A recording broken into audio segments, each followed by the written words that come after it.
sebagai salah satu untuk olahraga. Nah, bisa nggak sih diceritain Mbak untuk gaya hidupnya Mbak Diananda sendiri untuk menunjang kesehatan selain dari olahraga, misalnya dari makanan dengan gaya hidup kayak gitu? Ya, kalau untuk mungkin ini yang paling paling kita tahu semuanya, paling basic ya, paling dasar. Manusia itu untuk hidup sehat itu kan ada kombinasi. Nggak bisa kita cuma makan sehat aja. Ya bisa sih, cuma alangkah baiknya kalau makan sehat itu juga dibarengi dengan olahraga yang teratur, dan juga istirahat yang cukup. Dan kebetulan memang kalau untuk olahraga kita ada preferences masing-masing. Kalau aku memang punya preferensi, aku untuk olahraga itu adalah olahraga Zumba. Kenapa? Buat aku olahraga Zumba adalah olahraga yang paling, menurut diriku, yang paling nyaman aku lakukan, yang paling efektif, yang paling efisien, yang paling memungkinkan untuk aku lakukan secara rutin. Karena itu yang penting. Kalau kita mikirin apa ya olahraga yang kira-kira bisa aku lakukan, yang sebaiknya aku lakukan, carilah olahraga yang paling membuatmu nyaman. Nah, buat aku that's Zumba. Kenapa? Karena olahraga Zumba buat aku adalah olahraga yang paling fun, nggak berasa kayak lagi olahraga.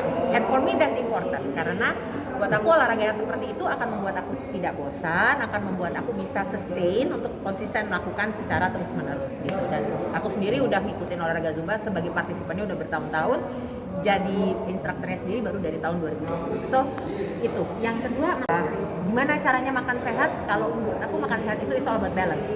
Kalau ditanya, aku sampai sekarang masih makan makanan-makanan yang kurang sehat nggak? Iya masih sih gitu. Apalagi aku 2 tahun nggak di Indonesia. Tiba-tiba aku pulang ke Indonesia. Masa iya aku melihat martabak manis lewat aku nggak berhenti? Gitu. Nasi Padang gitu ya. Jadi makanan-makanan ini, makanan-makanan yang dianggap ya mungkin bukan kurang sehat ya, tapi makanan-makanan yang dianggap harus dibatasi untuk dikonsumsi. Misalnya makanan yang terlalu tinggi kalorinya, makanan yang terlalu tinggi lemak tidak baiknya, hal-hal yang seperti itu. Aku tetap makan, tapi buat aku the key is balance, always balance. Gimana caranya supaya makanan yang kita makan dalam satu hari itu paling enggak lebih banyak porsi makanan sehatnya dibandingkan yang kurang sehatnya. Dalam satu minggu juga gitu. Dalam satu minggu itu misalnya kita tahu, oke, hari ini aku pengen makan coklat, orang hari ini aku pengen martabak manis misalnya gitu.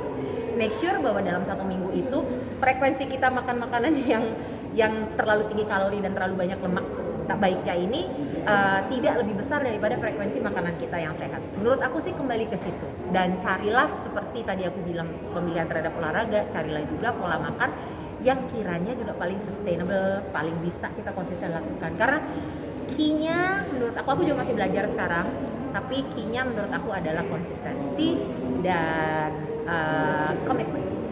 Kak, bagaimana cara kakak untuk konsisten terus